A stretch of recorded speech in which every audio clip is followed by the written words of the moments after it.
perhaps for them, it's not so much about the 9.5 billion because they're willing to invest 1.5 billion in legal fees alone. It might be more about the legal and political precedent, the loss of standing that will fundamentally change how these companies are allowed to operate in the global south and how and whether they can be held accountable, not only by the supreme courts of these countries, but by citizens where corrupt or weak or even indebted governments fail to take action at the necessary time, which is actually what happened in Ecuador. So just some basic context for this event. Oil was discovered in Ecuador in the 1960s and exploited by a US company called Texaco that later merged with Chevron in 2001. So Chevron inherited this problem knowingly. They weren't involved in those activities. There was a consortium of actors, but Texaco was the operators. So they were responsible for what happened, where and how.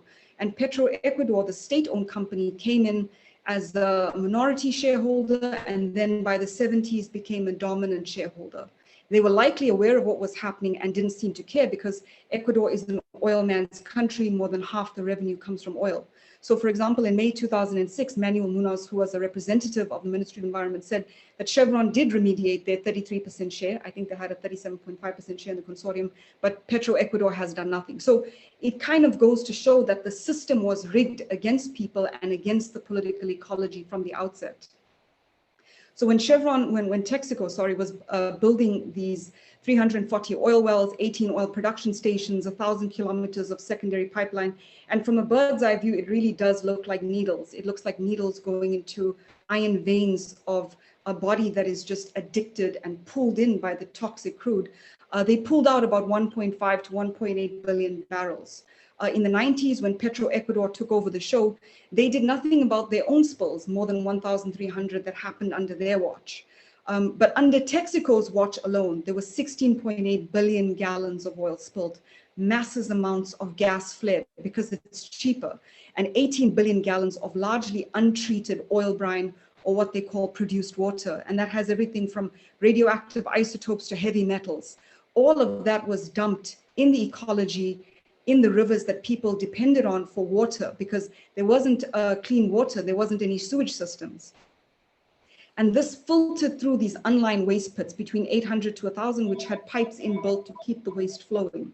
So by way of comparison, Exxon Valdez was a 10 million gallon oil spill, or Deepwater Horizon that was 850 times smaller than what happened in Ecuador. But because those were crisis of political ecology that happened in a first world country, the pressure of that civil society mobilized a change, a momentum.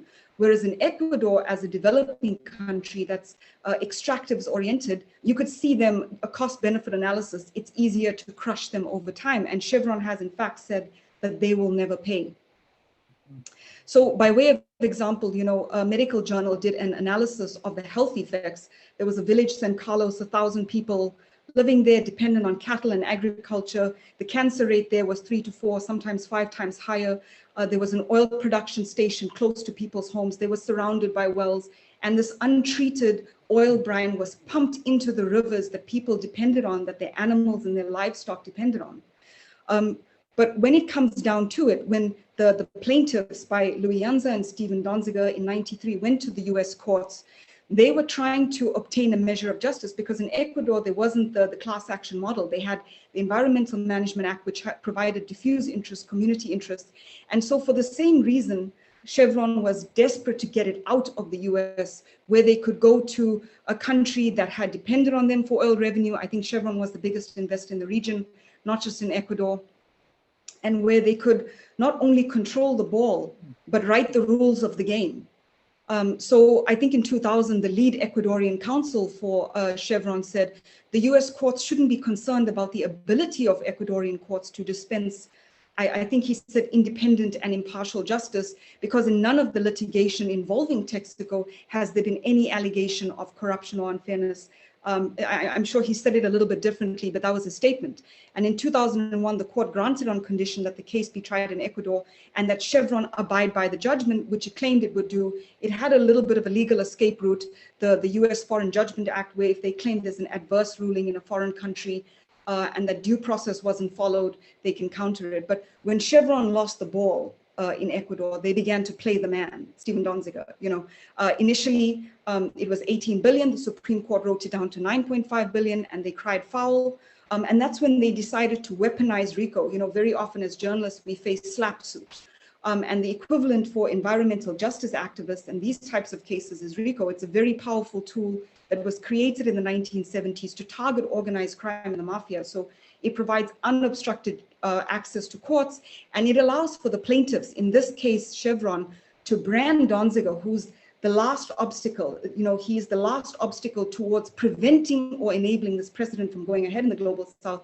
It allowed for them to brand him as a racketeer and a fraudster, and it was overseen by a judge that has a very long bias towards big industry, against class actions in the public interest for massive tobacco companies. And the way that Chevron played the game in the United States was very interesting. They dropped their monetary claim for compensation, which meant that Donziger would be denied a jury of his peer. And while they're claiming fraud and bribery, they didn't take it forward on that case, because that would have allowed a more transparent system to investigate and unpack how this was taking place. The Judge Kaplan himself, and this is partly the problem of the media, because human beings are not going to read thousands of pages of cross-examination, but the judge himself said that the Ecuadorian judgment should not be upheld, that Chevron was too important a company to target. American cars need oil, and it shouldn't be an asset. Their assets should not be seized. So Ecuador lost the financial taps of Chevron, and they got these 60 firms globally to prevent any asset recoveries. And in the meantime, this Judge Kaplan has allowed for the testimony of a fraudulent and bribed witness, Judge Alberto Guerra, the first judge to oversee the case in Ecuador, who was paid, who was briefed 53 times and relocated to the United States in exchange for claiming that Donziger's team bought the judgment from Judge Zambrano. Now, the metadata imaging of the computer, cross-examination shows of Zambrano's computer, completely defies this fake smoke and mirrors evidence, because he didn't receive a USB stick. He didn't receive the judgment. Chevron accessed Guerra's Hotmail account to see whether any emails were sent that would confirm this, and they didn't find it. So their own discovery process of a witness that they had during the course of that trial began to pay $18,000, $20,000 to, with promises of more, fell flat. And they would have been aware of this in their prepping him, because there were, I think, 114 lawyers in the firm Glenn that helped prep him, as well as another firm, King & Spalding, that participated from 2015 onwards, but sat in on the briefings prior. So this judge, Alberto Guerra, he recanted his testimony in 2015, which is available online. He admitted that he lied, he was untruthful, he made things up to please the lawyers. He didn't really have any hard evidence, he couldn't really prove anything. But that fraudulent testimony, already recanted by the witness, was included more than a dozen times in Kaplan's judgment. And Zambrano, who was cold called, offered nothing, paid nothing, kept his statement very, very consistent. So in the law of evidence, you look for contradiction and inconsistency, negative corroboration, improbability, bias, and that is present only on the side of Chevron's evidence.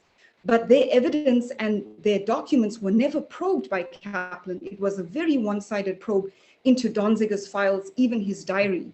And as bad as they tried to make him sound, there's a quote from his diary where he says, "I sat with a judge today, I was lobbying him, but it's not what a good person does. I don't enjoy it. I wish there wasn't judicial corruption in this country." So even where they're trying to misrepresent his actions, he comes off as vindicating himself because of his own thoughts. So beyond targeting Donziger, who's under house arrest, for a misdemeanor, Kaplan hired a private firm, Stewart & Kissel, which had represented Chevron, and they are being paid by US taxpayer money to destroy and damage the political ecology and the people in Ecuador by taking down the last obstacle that exists, which exists in the form of US lawyer Donziger. So the weaponization of RICO not only allowed for the fraudulent testimony to be included, but it allowed for Kaplan to dismiss ecocide in a country that holds 5% of the world's biodiversity, a tragedy that was 850 times larger than the Gulf of Mexico disaster, the undermining of judicial sovereignty in a developing country, and which precedent could really be used over and over and over in the global south by private capital, these vast economies that are already coercing and manipulating and threatening governments. And this is something that I have direct experience in. Everyone in my country does, because apartheid South Africa, even Prime Minister Forster admitted, it was propped up by extractive industries capital. By 1985, the year in which I was born, one country dominated 85% of the Johannesburg Stock Exchange. And that country stripped billions and billions of dollars of gold and diamond and uranium. They used broken bodies, cheapened access to resources, propped up an unjust regime. So this isn't really about backing the political sovereignty of a developing country that opposes Chevron. This is more about a civil society action that fought for justice and that won under extremely unjust and rigged circumstances. You know, now there are things in the cross-examination that might cause people to wonder, did Donziger pay the court-appointed environmental expert? But that is legal in Ecuador. So it might have been unethical or perceived as unethical in the United States or even in Ecuador, but it wasn't illegal. And for, you know, journalists to not properly read the substance of the documents, or for the media to misrepresent, or for the judges and the law firms to misrepresent what happened, is just a strategy to distract us from Chevron versus Ecuador towards Chevron versus Donziger, and so away from what's at stake.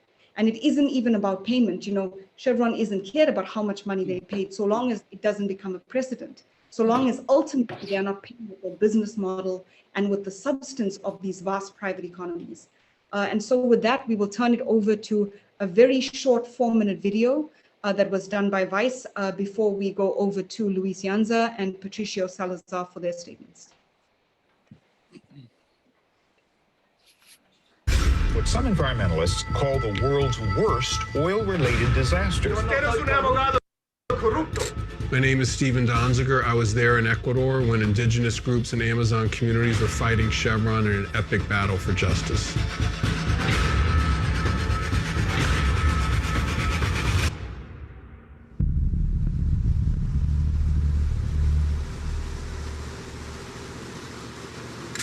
My first trip to Ecuador was in April of 1993. I went down with some lawyers and scientists to investigate reports that Texaco had dumped literally billions of gallons of toxic oil waste into the pristine Amazon rainforest where indigenous groups live. No one really knew what would happen as a result of the trip, but one thing that did happen is those who went on it all committed to trying to do something to address the problem and to help the people, and to hold Texaco, now Chevron, accountable for what looked like a massive human rights problem that was done deliberately. On my first trip, I was shocked by what we found. I expected to see pollution. I was shocked by the extent of it. Massive pools of oil, literally thousands of them all over the rainforest. The oil was on their clothes, it was in the air they breathed, it was in the food they ate, it was in the water that they drank. It was an apocalyptic nightmare. During the first 10 years of the case, we were fighting to have a jury trial in the United States. Texaco and Chevron did not want that. They were petrified of a jury. They were desperate to shift the case back to Ecuador, where they would continue with their impunity. The case ended up getting shifted to Ecuador. On the very first day of the trial, in October of 2003, in Ecuador, after Chevron had agreed to accept jurisdiction there, literally the first thing they did was challenge jurisdiction. They accepted jurisdiction in the United States to get it to Ecuador. Then we got there and they're like, oh, you don't have jurisdiction over us. Chevron did not want any litigation on the merits of the claims of the Ecuadorians. They wanted to avoid that at all costs. Yeah. This is all the Chevron Texaco case. You've read all of this? Yeah, leído todo usted. They were constantly filing dozens and dozens of trial motions in like a very short period of time, like an hour, Listening to this to stop the court from functioning properly. Eso abogado corrupto de Texaco. Señor, usted va a responder por sus palabras. Yo estoy respondiendo, señor. Usted es un abogado corrupto. They basically have concluded that it's cheaper to pay hundreds of lawyers to fight this than to pay the people they harmed. Because once that happens once, the chances of it happening dozens more times increase dramatically, and their whole business model gets destroyed. It is a business model based on privatizing profits and socializing costs to the most vulnerable people on the planet. This case is about challenging that, ending it, holding it accountable. which is why they are spending massive sums of money to try to destroy my life and hold me up as some sort of scalp that they can put on the walls of their homes like hunters put a moose head up. That's really what they want out of me.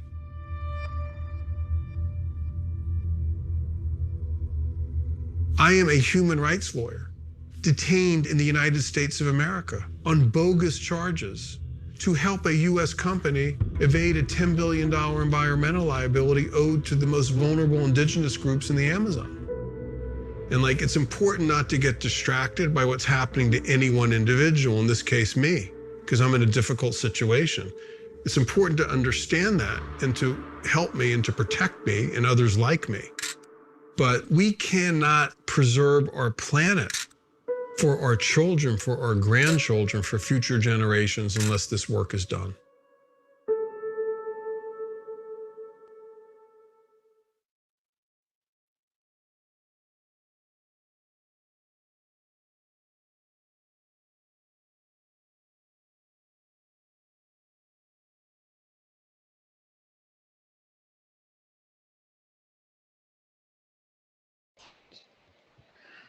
And we now have Patricio Salazar, who was an environmental lawyer that assisted the affected communities, and he will be the one speaking, followed by Luis Yanza, who is the Goldman Prize-winning head of the Amazon Watch.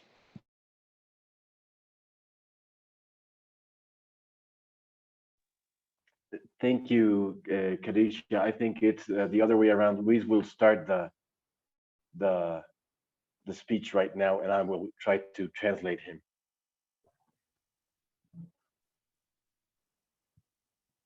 Luis, si puede comenzar, por favor. Muy buenas tardes a todos. ¿Me confirma si escucha? Good afternoon to anyone. Can you please confirm that you're hearing me? Estoy hablando desde la Amazonía ecuatoriana, desde la provincia de Orellana, una de las provincias afectadas por las actividades extractivas de petróleo, especialmente las actividades que ocasionó Texaco, hoy Chevron, hace más de 40 años. From the Ecuadorian Amazonian region, and from the affected people that have been affected over 40 years for the operations of Texaco. Voy a empezar con una rápida historia. Esta mañana y en este momento estoy en una casa de una familia afectada por Chevron, la familia de Luz Kusangwa. I will start with a short story where I'm right now at one of the affected people, one of the affected families in a remote area here. And the name of the person, ¿cómo se llama la persona, Luis? Luz Kusangwa.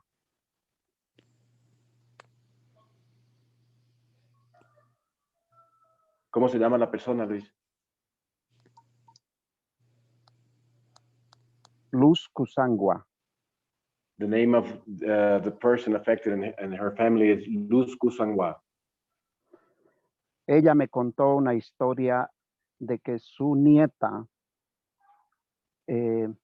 tuvo problemas de salud desde los 4 meses de nacimiento y a los 15 años falleció. Según ella, she had told me that her granddaughter had health problems since she was born, and she passed away when she was 15. Según Luz,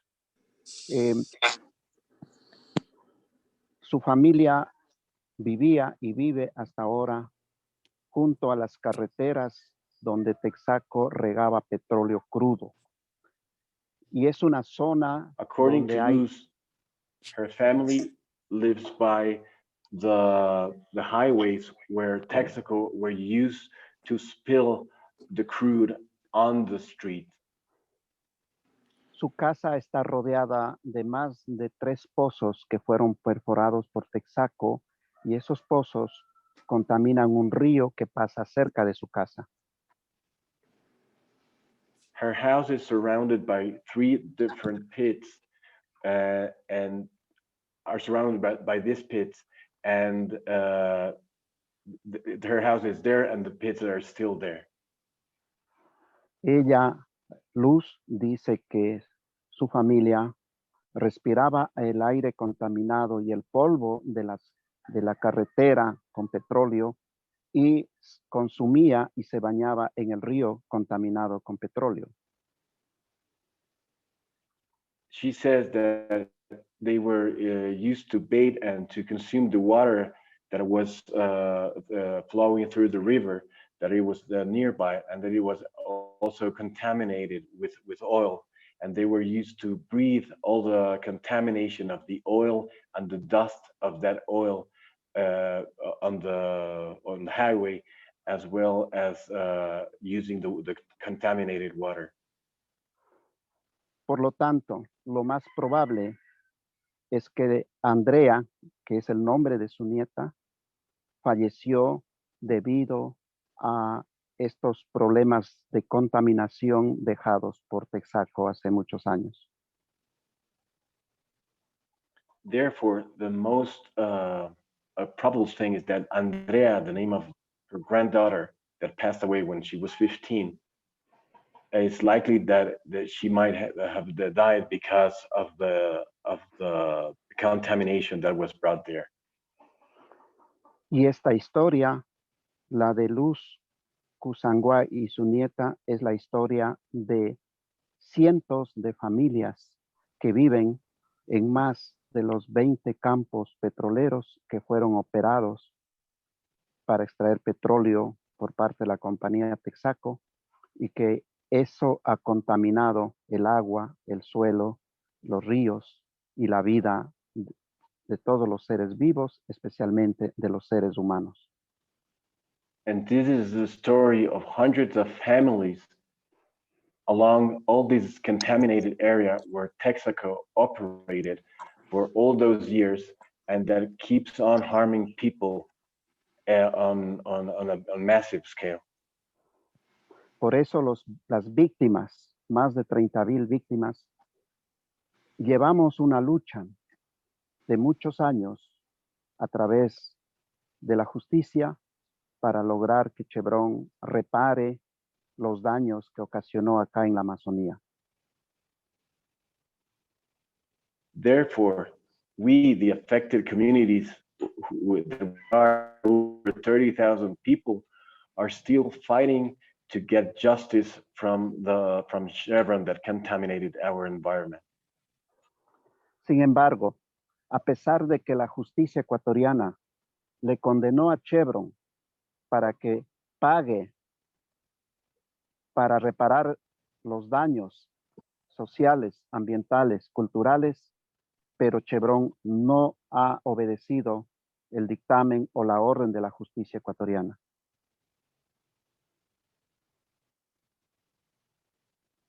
Regardless of have been the winners of the judgment of the Ecuadorian justice, we are still fighting because we have no remediation, and we will keep fighting until we get justice and until justice prevails.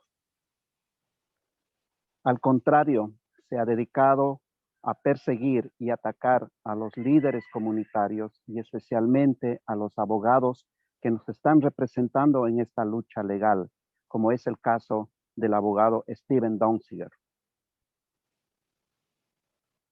On the contrary of complying with the judgment, what Chevron have done is to attack and make collateral attacks over the allied people, and especially over the lawyers and the people who are helping us to try to get justice for the people. Los ataques de Chevron contra Steven no es solamente contra él, sino en contra de todas las víctimas que estamos sufriendo las consecuencias de la contaminación que dejó la compañía acá en Ecuador. Any single attack on Steven is an attack on every one of us here in Ecuador, on the affected people, because once they are harming Stephen, they are harming our chances to get back justice. Por eso hago un llamamiento a todos los grupos sociales de derechos humanos, académicos, abogados, para apoyar a Steven Donziger. Y al apoyar a Steven Donziger, que es víctima de la injusticia, también están apoyando la lucha de los 30,000 afectados de la Amazonía ecuatoriana.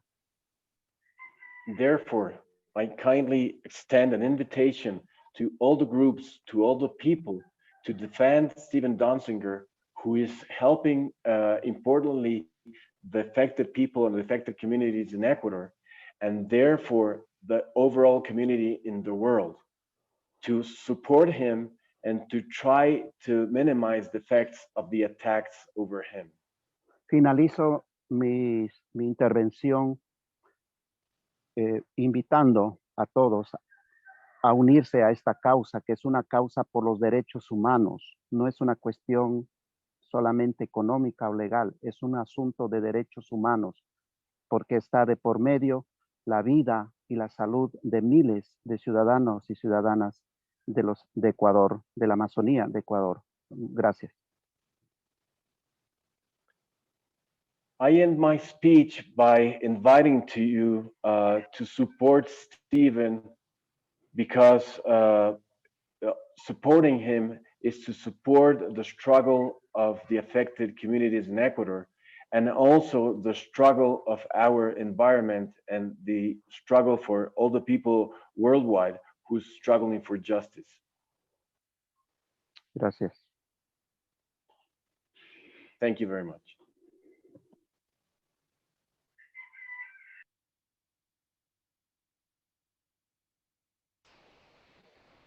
Thank you. And I think, Patricio, it's now your turn to discuss more of the Ecuadorian legal strategy and how you help take the case forward.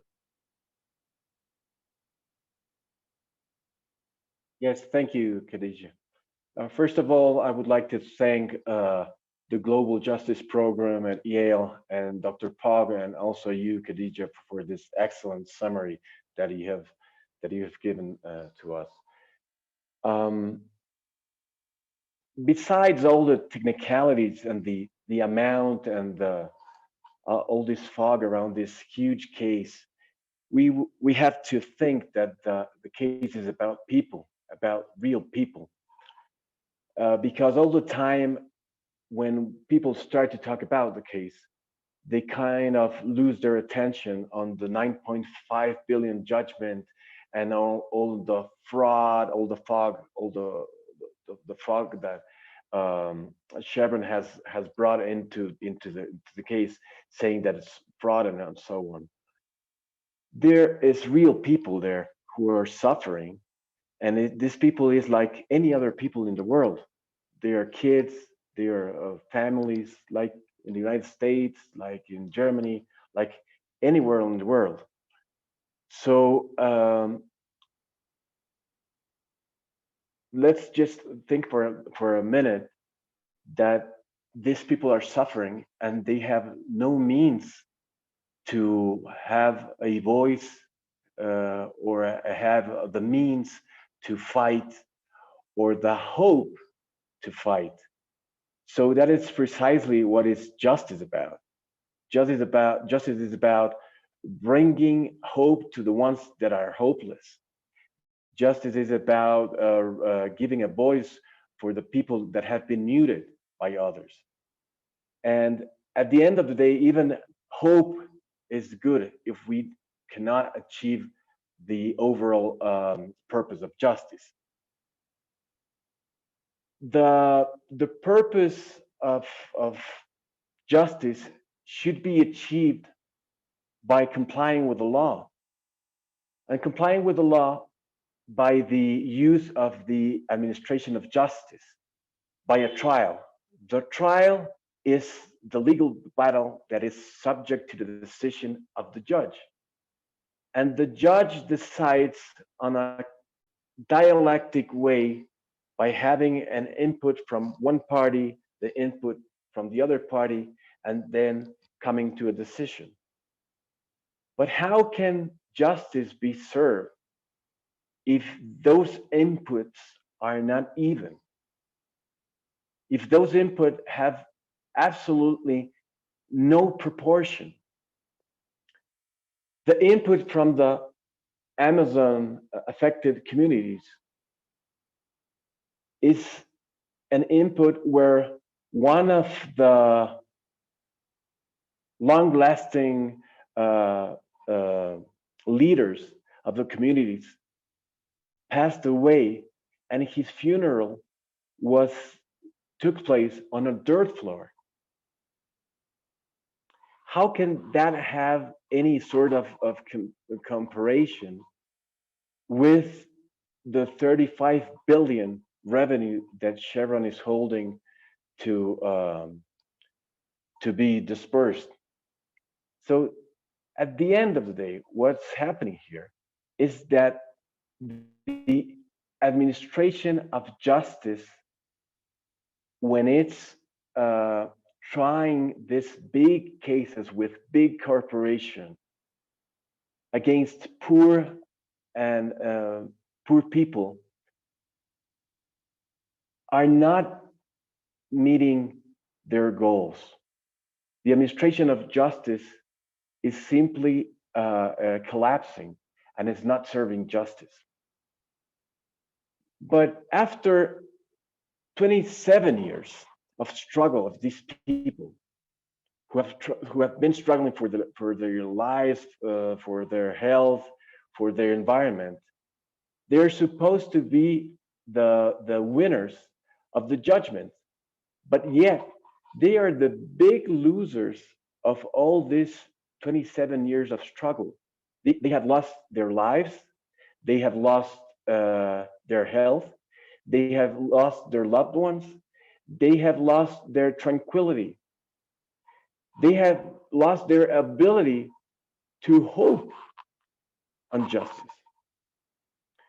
And what is important here is, like in any other case, in other big moment of history, when the monarchy collapsed, when the civil rights were challenged,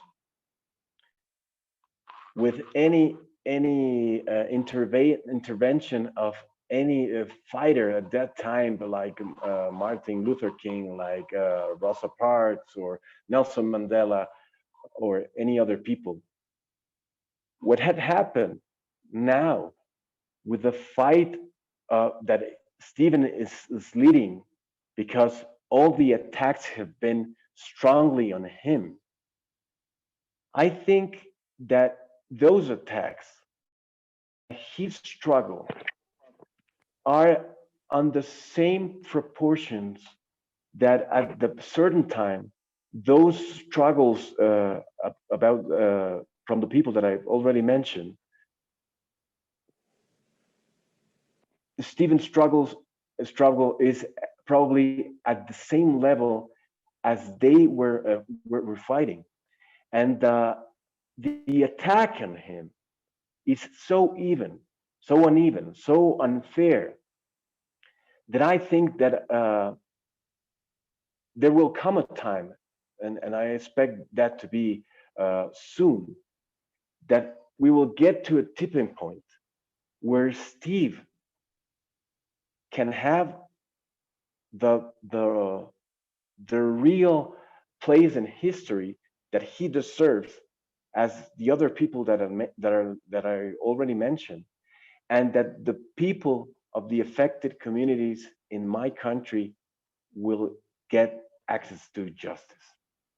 I thank you very much for hosting this event, because this really gives hope to the people down here in Ecuador.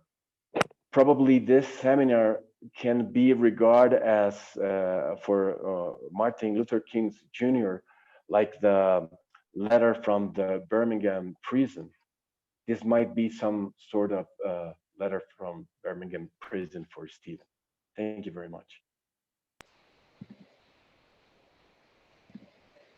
Thank you.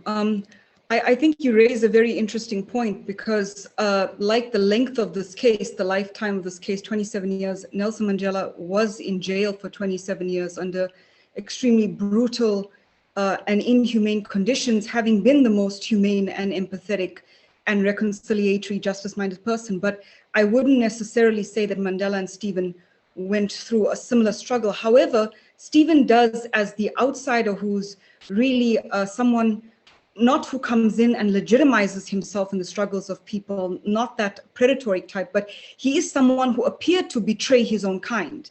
He is someone who left the Harvard Club, who left the world of white privilege, who left the comfort that he could have gotten. You know, he was the public defender, first a journalist and a public defender, and then he came in alone. So, you know, the big class action firms wouldn't be interested in fighting in Ecuador because there is no class action model. There's no personal injuries. They're not going to cash in big time, you know. So that's a very interesting thing, that perhaps the punishment on the part of certain people within the United States and the ideological hate towards him also comes from a feeling that this guy might have betrayed a certain system in a world that was ordered so well for them and that could have treated him quite well if he just played the game.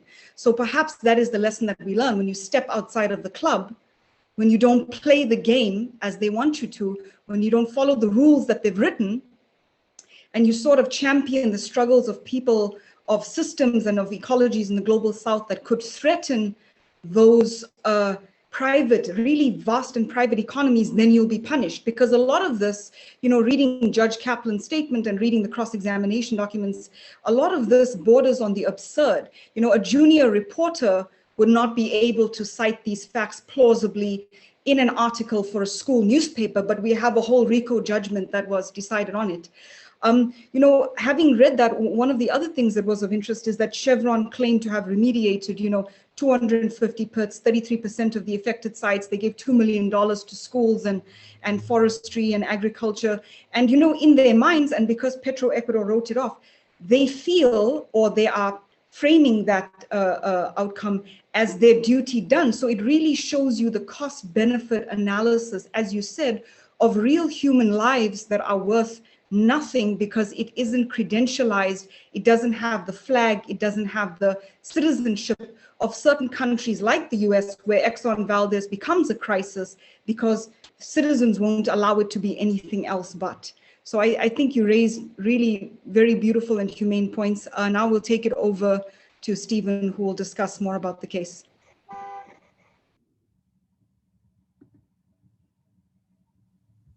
Thank you, Khadija. I really appreciate it. And to my colleagues and friends, Patricio Salazar and Luis Yanza, thank you so much for your interventions. And it's been, you know, I'll start out by saying I've been working with people in Ecuador on this matter for many years, and it's been an honor, really an honor, the honor of my life to be colleagues with people who have exhibited such courage and strength in the face of these attacks by Chevron, both the underlying pollution caused by Texaco, now owned by Chevron, as well as these, you know, propaganda and I believe false attacks against individuals like me and other lawyers on this case. So thank you so much for hosting this, Professor Paji and Khadija and the Poynter Institute. It's important that people hear directly from those affected. This case has become fairly well known globally as a key corporate accountability case. Khadija mentioned that Chevron has used at least 60 law firms and 2,000 lawyers, spent upwards in our estimation of $2-3 billion on legal fees and expert fees to fight these communities. The lengths to which the company is going to orchestrate my detention, my imprisonment, is extraordinary. They're behind this entire saga, in my view. And the reason this is happening, in a nutshell, in my view, is because we are winning. The Ecuadorian communities have won the case, and they've won an unprecedented case that has been driven at the community level in the Amazon by a combination of indigenous peoples and rural farming communities that united in the early 1990s to a great degree under the leadership of Luis Yanza, who you just heard from. I first met Luis in 1993 in Ecuador, and we've been working in a collaborative fashion ever since. And, you know, part of the construct, I would say the false construct that Chevron tries to put out there is that the people of Ecuador don't have the intelligence or the sophistication or the courage or the volition to carry forward on a case like this, that it has to just be the white people, you know, Steve Donziger. This case is not about me. This case is about the people of Ecuador and their courage, and it's about the abominable mistreatment of them by an American oil company.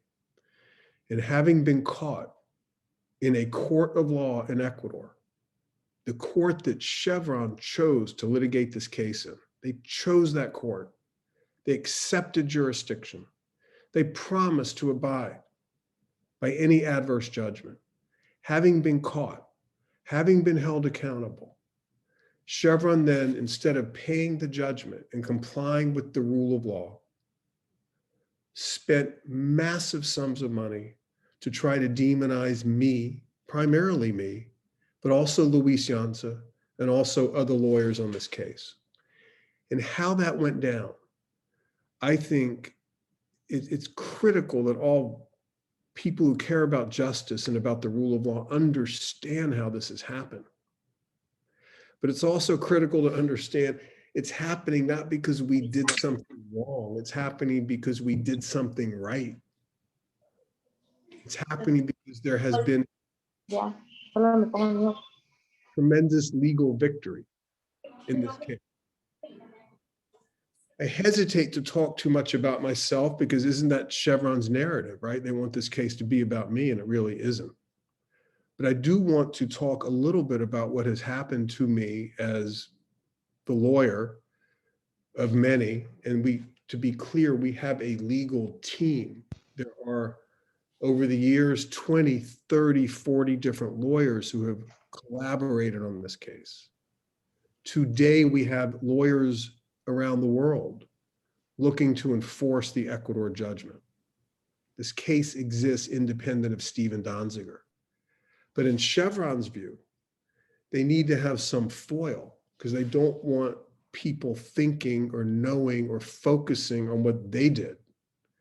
So one of the things they did, and I think Khadija summarized this well, and I'm not going to go over what's already been said, but once Chevron realized they were about to lose the case in Ecuador, lose it based on voluminous, competent scientific evidence, including 64,000 chemical sampling results that documented through independent laboratories massive amounts of cancer-causing, life-threatening pollution at hundreds of production sites in the Amazon. And each of these sites would have been considered a Superfund site in the United States. It was like having 500 love canals in a 1,500 square mile area of what is probably the most delicate biodiverse ecosystem on the planet, where indigenous peoples had thrived for millennia, relying completely on the natural environment. What Texaco did, and I say Chevron because Chevron now owns this, was in my view a mass industrial poisoning. Think about the BP oil spill in the Gulf of Mexico in 2010. As bad as that was an accident. BP didn't wake up that day and say, oh, we're going to just have an explosion on the Deepwater Horizon and we're going to spew out millions and millions of gallons of oil into the Gulf of Mexico. No, no, no, that was an accident, as bad as it was. Within 2 weeks, BP voluntarily created a $20 billion compensation fund with no lawsuit even filed yet. Compare that to Ecuador. Texaco designed this system to pollute, to save money, and to keep their production costs at a bare minimum. They played God. They basically said, you know what? We're going to save money. And they knew, they're not stupid, there were people living out there, that it would come at the expense of the health and lives of the people who lived in this region, at that time, mostly indigenous groups. They engaged in activities that it was completely foreseeable that people would die. At the height of the operation, they discharged 4 million gallons a day of benzene-laden water of formation into rivers and streams that the people in this area relied on for their drinking water, for their bathing, and for their fishing. It would be as if in your community, wherever you are, someone came in and just started dumping benzene-laden water into your water supply. So when you turned on the faucet, you would be drinking some of that. You might not even notice it, maybe a little bit of a foul taste. But little by little, day after day, year after year, the effects are devastating. People get cancer and they die in an area that before the oil company came had no word for cancer. There were no chemical contaminants in this area until oil came. And I really want to emphasize that this was done deliberately, not deliberately to kill people, deliberately to pollute in a way that they knew or had to know that people would suffer great harm. I can't tell you as a lawyer how much it hurts to work on a case for many years. And by the way, I've worked on lots of different cases. This is not the only case I've worked on. But to see your clients suffer, to play by the rules, to win, they don't pay.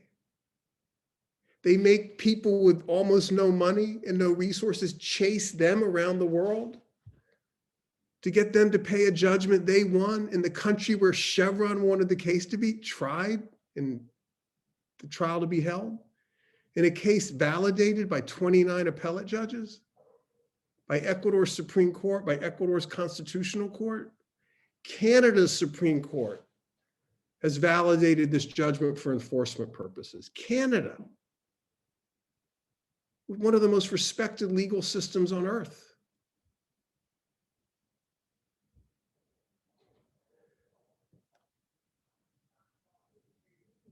The ability of human rights victims to go to court, to get justice, to get access to a remedy is vital to the health of our world.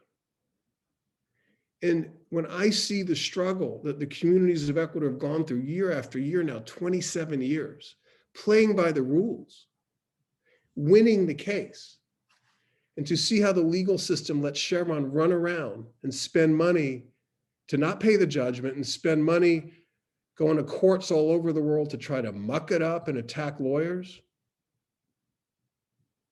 It shouldn't be working this way. In my case, Khadijah mentioned that they paid a witness $2 million, and Chevron lawyers at the Gibson, Dunn and Crutcher law firm, which is a well-known law firm based primarily in New York, coached him for 53 days before he took the stand in federal court in New York in a racketeering case against me with no jury and claimed I bribed a judge in Ecuador. I did not bribe a judge in Ecuador. I would never do such a thing. And the only evidence was the words out of his mouth. He later admitted lying under cross-examination in a separate arbitration proceeding. He is still, his name is Alberto Guerra, he is still kept on Chevron's payroll living in the United States.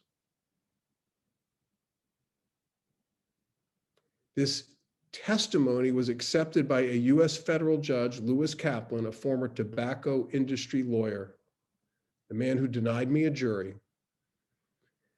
And ultimately, Kaplan ruled that I had committed fraud based on this testimony, when all the courts of Ecuador that looked at the full record and the Supreme Court of Canada decided otherwise. So it's basically 29 judges, appellate judges around the world who looked at the facts against one US trial judge. By the way, Kaplan was affirmed on appeal. but the appellate court never re-examined the facts that he found. I would say his false findings.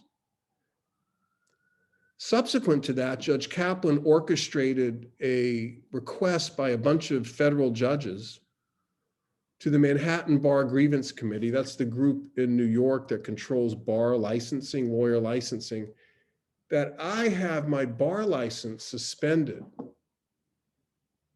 without a hearing, solely based on Judge Kaplan's findings, which were based on this paid witness testimony that was false, that had been rejected by 29 appellate judges.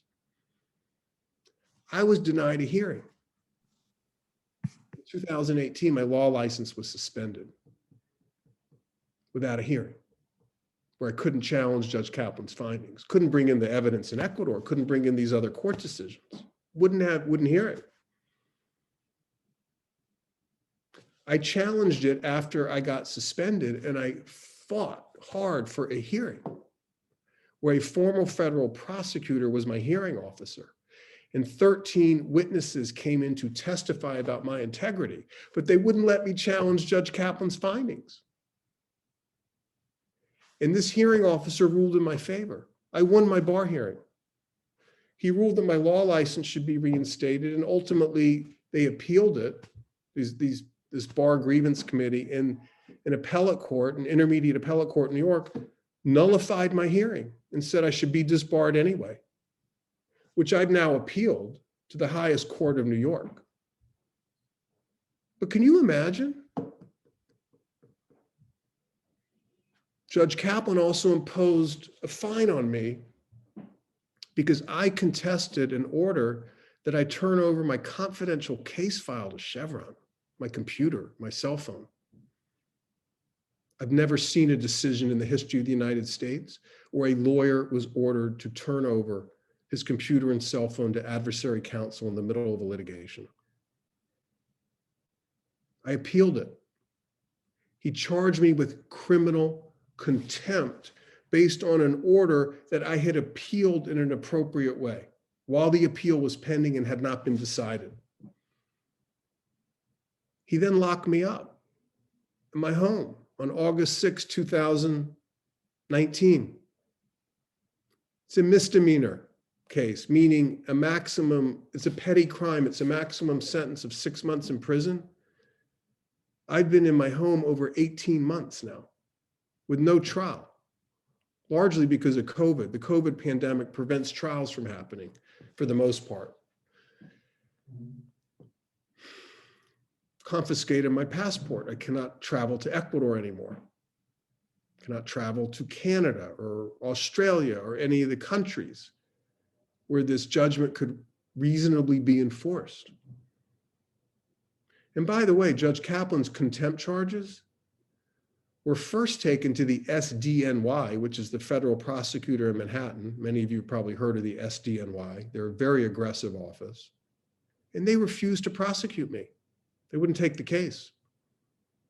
So Judge Kaplan then appointed a private law firm called Seward and Kissel. It turns out Seward and Kissel represented Chevron as recently as 2018. And when my lawyer in the criminal contempt case asked for documents related to that representation, they refused to give them. And the judge in the case, by the way, Judge Kaplan appointed a close friend of his to preside over this case, Loretta Preska. She happens to be a member of the Federalist Society, to which Chevron is a major donor. He's refused to allow a hearing into these connections, Judge Kaplan and the law firm, Chevron and Seward and Kissel. I mean, I'm basically being prosecuted in the name of the government by Chevron. And if you read David Sirota's article in the American Prospect, I recommend, his headline is, the government has given big oil the power to prosecute its main critic. That's really where we are right now with my case. And I have a family. I have a wife and a 14-year-old son. We live in a 2-bedroom apartment in Manhattan. I want to acknowledge right now there's many, many people around the world who fight for human rights who have situations worse than mine in the moment. But that doesn't change the fact that this is wrong, should not be happening.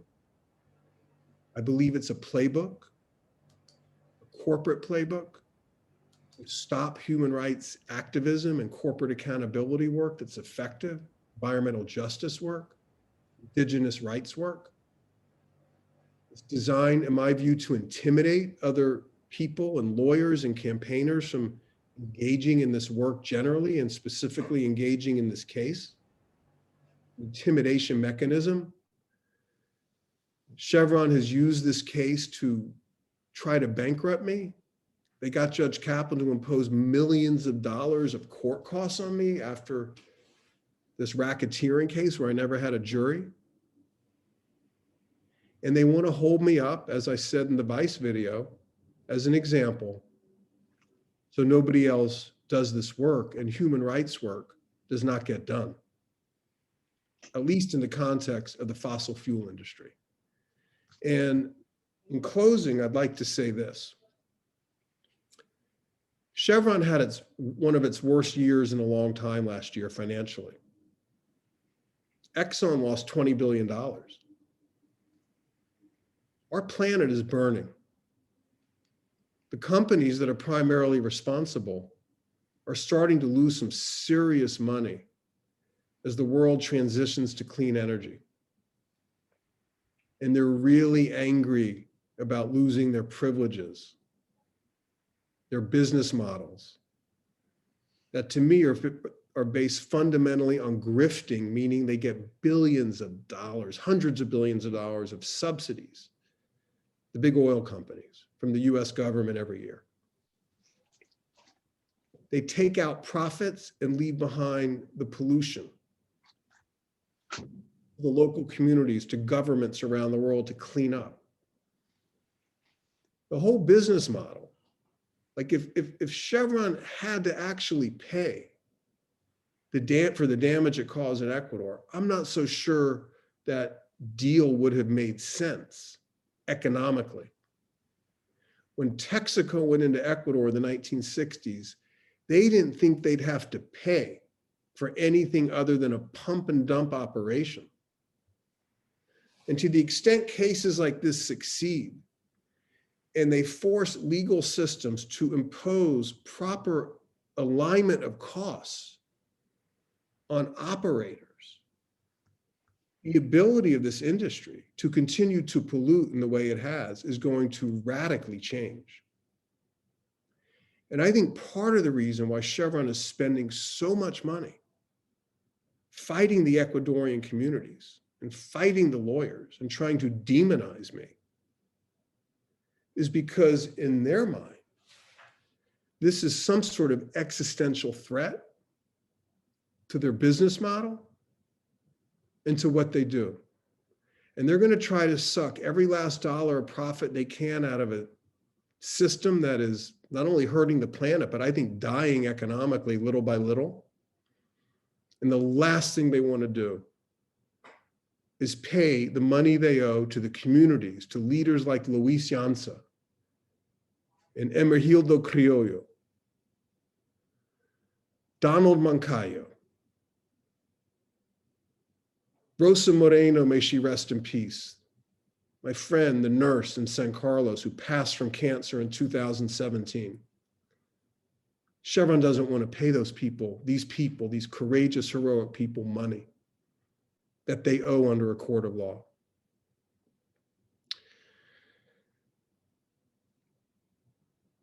Thank you so much for listening to us.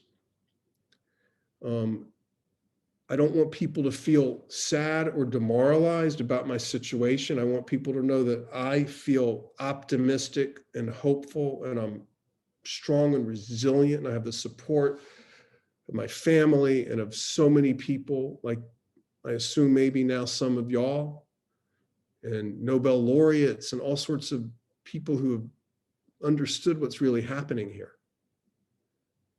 And I've never really understood solidarity, the meaning of solidarity, as deeply as I do now.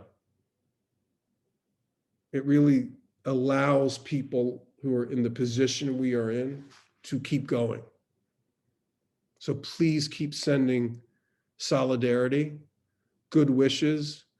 Follow us. We have a website called makechevroncleanup.com. You can sign up for our campaign. We have thousands and thousands of people have signed up. You can get information about it. And I'm happy, along with Luis and Patricio and anyone else, to engage, obviously, in a discussion about any of these issues in the balance of this forum. But again, thank you very much. Thank you. Stephen, before we open it up to the floor and people can send their questions through on the chat box or they can raise their hands, a few people have sent me private messages, so I'll start calling on them. Just a quick question about why Petro Ecuador wasn't included in the suit. They were a partner in the consortium. In the 1970s, they became a more than 65% shareholder. They allowed for Chevron to invest their $2 million in payment and the so-called remediation without any supervision. They allowed for Chevron to almost unilaterally set up the scope of work, which excluded certain affected areas, focused on private lands, and sort of undermined the system itself. So as we said earlier, the country and the judiciary and the political influencing of Ecuador as a country that relied on oil income was very much rigged against you guys. But why did you not include Petro Ecuador in the suit? Well, the simple reason, there are really two main reasons. One is by far the most culpable party for designing this system that caused so much harm was Texaco, now Chevron. In other words, Petro Ecuador was part of a consortium, but in any consortium, there's only one oil company that operates, is the operator. And in this case, Chevron's predecessor company was the exclusive operator, meaning they designed the system to pollute, they engineered it, they built it, and this would happen. And under the law, customary law governing oil operations, it is the operator who is 100% responsible for any environmental damage. Now, the operator has the right. That's certainly true, but let me just ask, since Texaco was the operator and they were the people involved in spilling 18 billion gallons of untreated oil brine and so forth, but Petro Ecuador was the dominant shareholder. They were aware, there's a memo in 1972 which shows that Texaco is instructing its managers to start destroying any records of oil spills and only to capture what's already in the media. And Petro Ecuador would have been party to this. They would have known what was happening. They themselves did not remediate over 1,400 oil spills that happened after they took over. Obviously not nearly to the extent that Texaco as the operator created that ecocidal situation, but would it not have been at least more apparently fairer to bring them in since they bought the consortium? No, and the reason is legal, really. First of all, I'm not defending Petro Ecuador. I mean, they are culpable to some degree, and that's all being sorted out in litigation between them and Chevron. When you're a victim of a toxic tort, of an environmental crime, the burden is not on you under the law to figure out who has what percentage of the blame. You can sue any tortfeasor, any perpetrator you want. And if you choose to sue one and not another, that's your right. And the reason is because the people who are victimized have fewer resources and they're in the most vulnerable position. So the law tries to make it easier for them to sue. So if Chevron only was responsible for 10% of the damage, and I believe they're responsible for 90%, but say they're only responsible for 10%, but they had the deepest pockets, the victims would logically choose to sue them. And then they could then implead or sue Petro Ecuador. So, all of that's being sorted out, but it's undisputable that this is the responsibility to an incredible degree by Chevron, given that they were the exclusive operator of the consortium. It doesn't mean Petro Ecuador is blameless. They're not. It doesn't mean they shouldn't put money in. They should. but the overwhelming majority of the blame is Chevron, and the choice not to sue Petroecuador was a tactical legal choice made by sophisticated lawyers. Okay.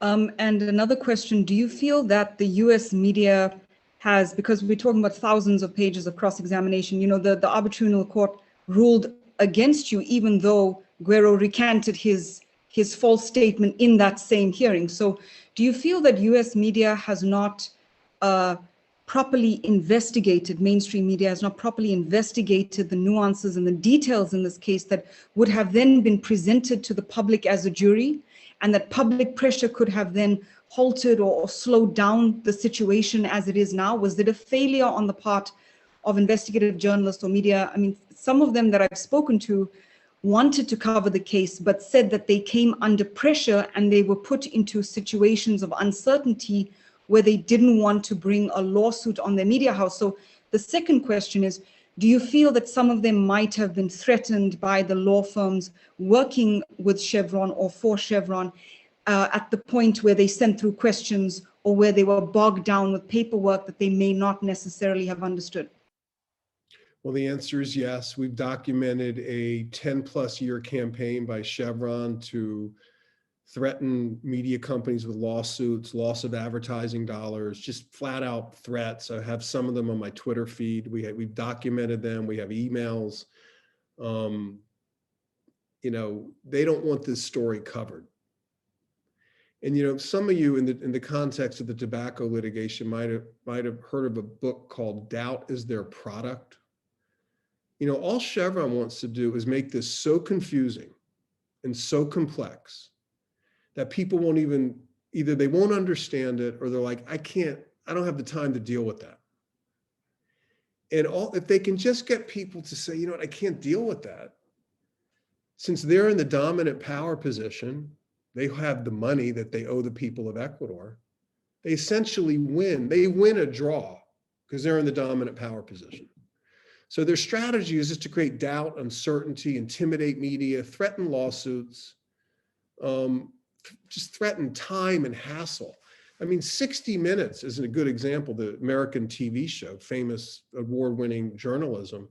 They did a segment on this in 2009. It took almost a year to get that to air. They pressured 60 Minutes at every level constantly, both at the producer level, the executive producer level, and ultimately the corporate CEO level at CBS News.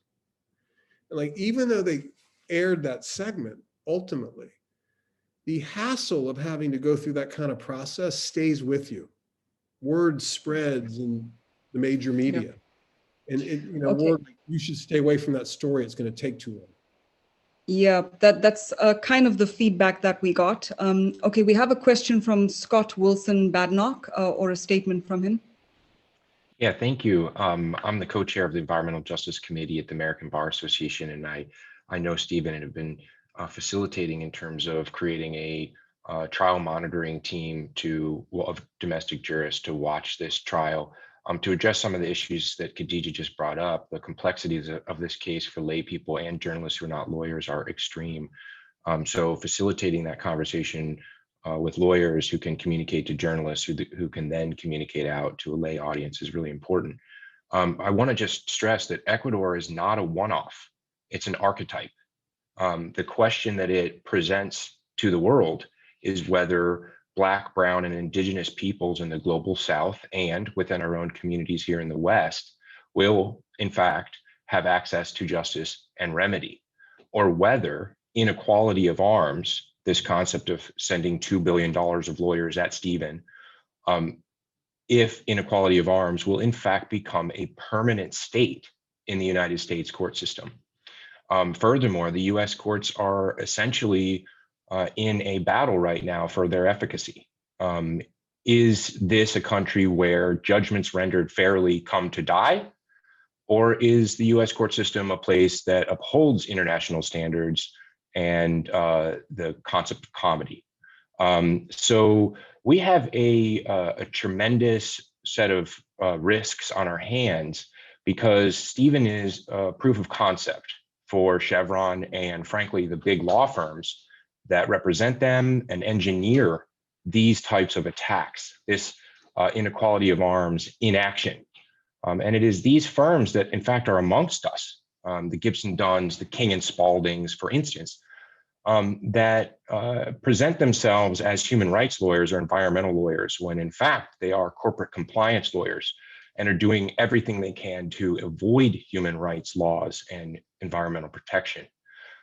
So we, as a community of academics and jurists and lay people and journalists, need to step up and start calling these people out, the supporters, the enablers of Chevron and their ilk, because the US justice system and courts adjacent to it are at risk of becoming pariahs. And I say that without any hyperbole. The international community, for instance, in cases like the Vedanta case in UK or the Urgenda case in the Netherlands, the Nevson case in Canada, the Nestle Cargill case that recently was argued at the Supreme Court, you're seeing that human rights is becoming at the forefront of these sorts of large multinational polluter extractive corporation cases.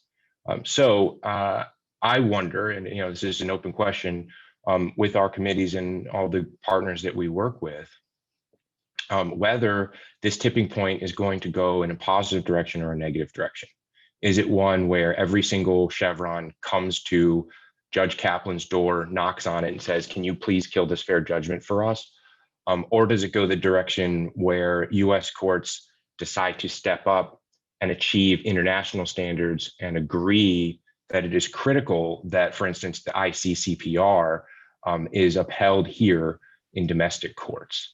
So I wonder what Stephen's thoughts are on that, and Patricio's and Louise's as well. I mean, I second what you said, what you say, Scott. I think, the degree of forum shopping, the idea that the case was first started in 1993 in New York, it was Chevron that sent it back to Ecuador, promising to accept jurisdiction as a condition of removing it into the Ecuador's courts. And that we kept going. I think they thought the Ecuadorians would just quit at that point. We kept going. We litigated 8 years in Ecuador before we won a trial judgment.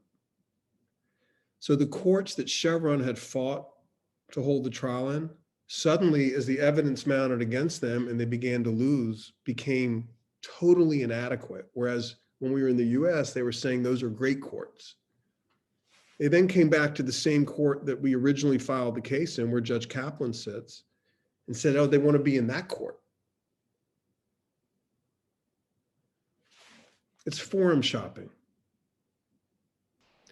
And what I find is a double standard. I mean, when a corporation that's powerful does this, represented by powerful law firms, it's often tolerated, even encouraged, as Judge Kaplan has done.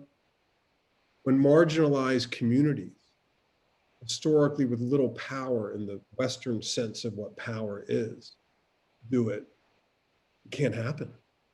It's wrong. It's great for indigenous groups to use our legal system. And once they win, oh, suddenly that wasn't the right case. That wasn't the right court. That was unfair. We were victimized. And the way that Chevron has tried to turn the tables and claim that the indigenous peoples that it poisoned for decades are now victimizing Chevron by bringing a lawsuit to get compensation for that poisoning. I mean, think about it. And, this narrative, I mean, we've done a great job, in my view, of combating this narrative. Like, our narrative is strong and you can get it on the internet. But it is true the major media are not covering this case. We have The Nation, The Intercept, and other independent media covering it. And our narrative is out there. But the idea that what I believe is their fundamentally false narrative, where one of the biggest oil companies in the world is somehow a victim of the indigenous peoples that it harmed for decades, it's taken root to a surprising degree. You know, they've spent billions, hundreds of millions, $2-3 billion to propagate this false narrative. I mean, we all know, and maybe Khadija, you could talk about it, the pressure they put on Yale not to do this forum, which we have seen time and time again as part of their intimidation campaign, because they don't want the narrative, the true narrative, to take root in institutions that are considered credible in our society. I mean, this is very dangerous to them, to have me and Patricio and Luis and Scott and others congregate like this, where, you know, people can hear us. So I think we're at a sort of a crossroads with US courts, to get back to Scott's point. And, you know, US courts need, in my view, to be much more humble in terms of their respect for foreign court judgments. There's no reason a US trial judge should purport to rule in a way that overturns a Supreme Court decision of a sovereign nation, which is, in my mind, what Judge Kaplan has done. You know, he purports from a Manhattan trial court to overturn years and years and years of litigation in another country, validated by that country's highest court. Can you imagine if an Ecuadorian judge at the trial level overruled a US Supreme Court decision? I mean, he or she wouldn't think to do such a thing, you know, but it's okay in the United States. And it's shocking the degree to which Judge Kaplan, like one US judge, in the eyes of some in the legal profession, has more credibility about this issue than the 29 appellate judges in Ecuador and Canada combined who have ruled contrary to what he ruled. So we have a few good questions. One of them is about elaborating on the enforceability of the Ecuadorian judgment. And it does bring to mind the fact that, for example, you know, Nigeria, Chevron's gas flaring has been illegal since 1984. Many other companies are flaring gas.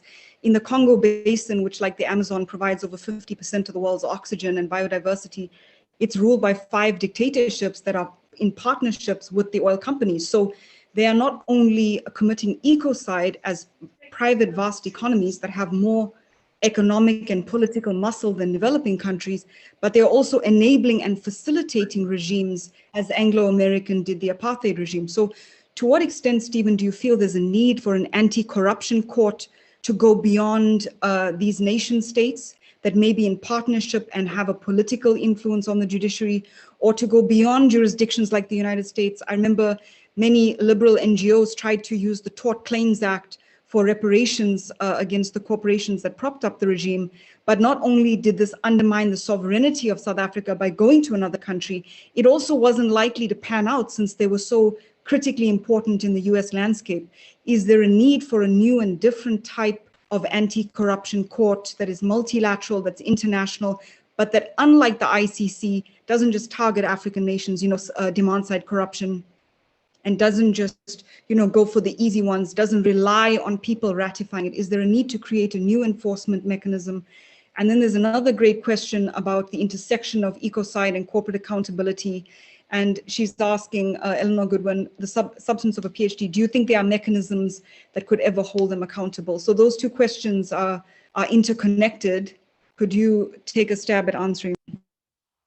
Yeah, and I'll say that's probably a little bit above my pay grade, and I think there's probably others who know more about the idea of an anti-corruption court, including Scott, who I think thinks about these issues a lot more. I mean, I have to confess, I've kind of been in the weeds on my dealing with this incredible situation. But I will say this.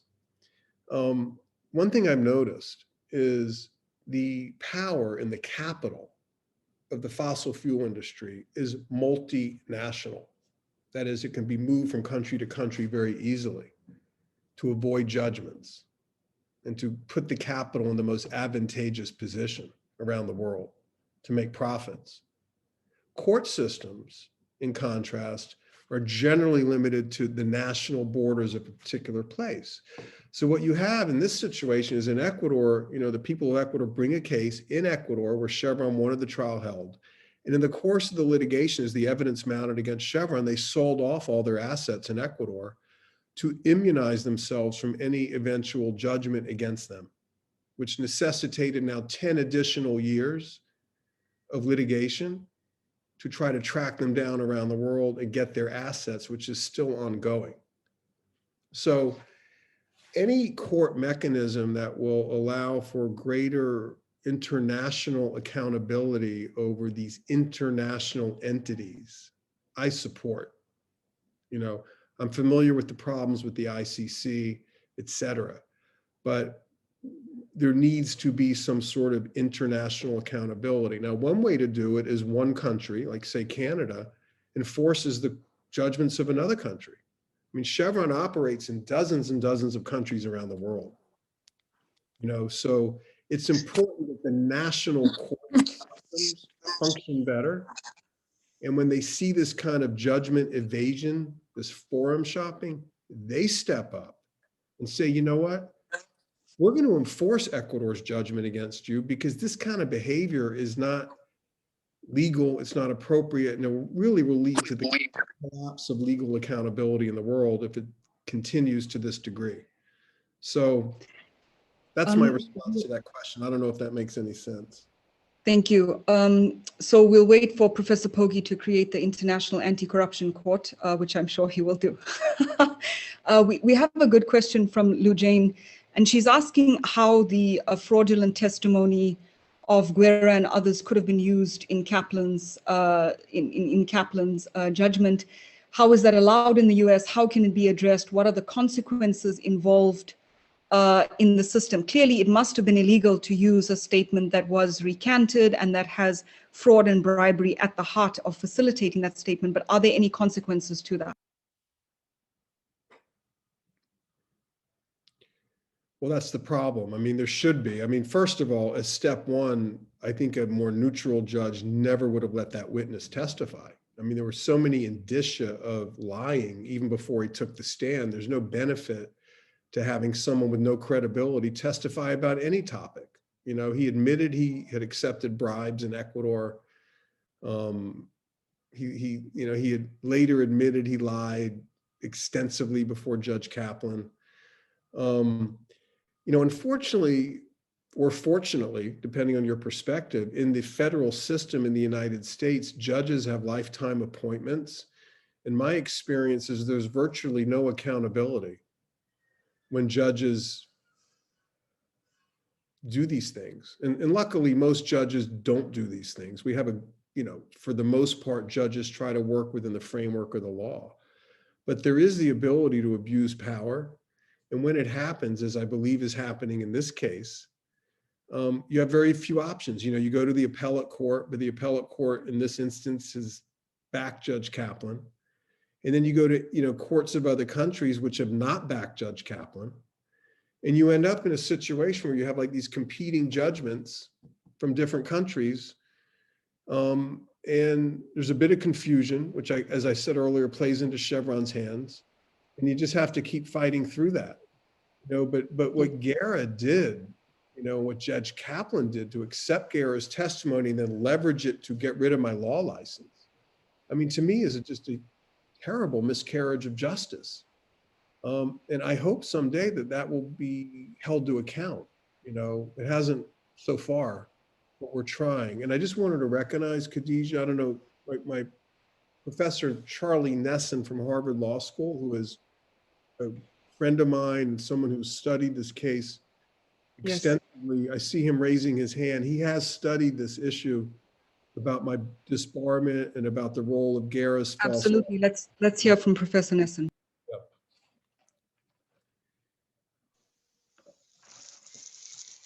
I would actually like as well to offer a response to Stephen's question about whether there's been any pressure brought on this event, but specifically to address what I think for many people is the discontinuity that this case represents. On the one hand, all of the arguments that you've heard Stephen laying out for justice, and on the other hand, the statement that Judge Kaplan is biased, and all of the judges of the Southern District are in back of him, and all of the judges of the Court of Appeals of New York and the Supreme Court of the United States.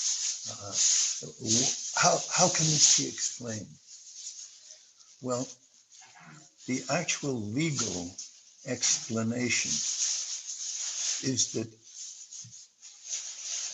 no appeal was made from Kaplan's factual findings.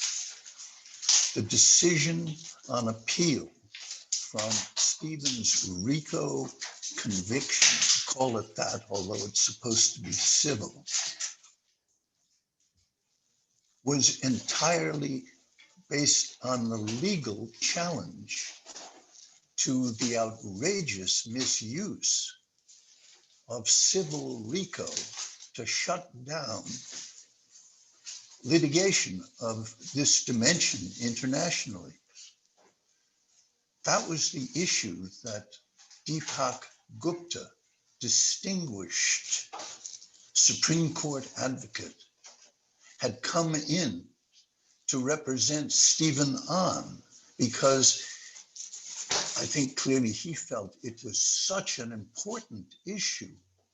The idea that a single judge could somehow be imagined to be empowered by the United States legislature to make a finding that some international crime had taken place with no jury and as a civil matter, and on that basis step in and protect an extractive industry company from liability. That was the issue that he wanted to raise with the Court of Appeals of New York, and he did raise it. And it's not that he left out the story about Guerra, but he didn't want to go and appeal on all of Kaplan's many findings. He wanted the Court of Appeals to address the huge abuse that this asymmetric litigation by a giant corporation using a United States statute that was originally passed to permit the United States government to deal with mobs, that this being taken into the hands of a private corporation and litigated with them as prosecutors, prosecuting Danziger. It was a travesty. And yet it comes down to the fact that a mistake was made. It wasn't enough for Gupta just to have described this. He needed to make it a point of legal claim in the Court of Appeals, and it wasn't done.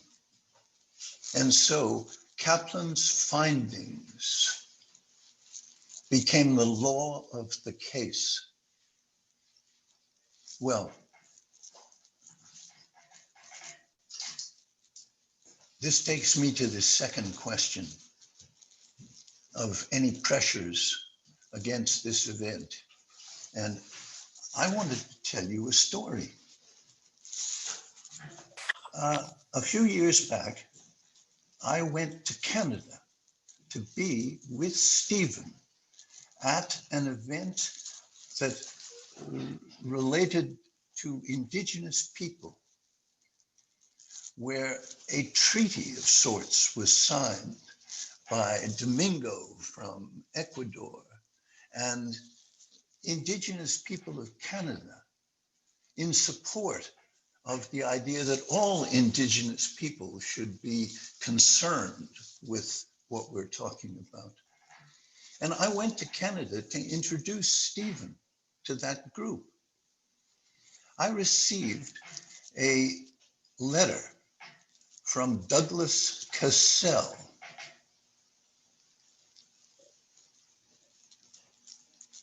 and I believe that Douglas Cassell has sent a letter as well to Thomas, who's done such a wonderful job putting this event. And that letter, well, if I may,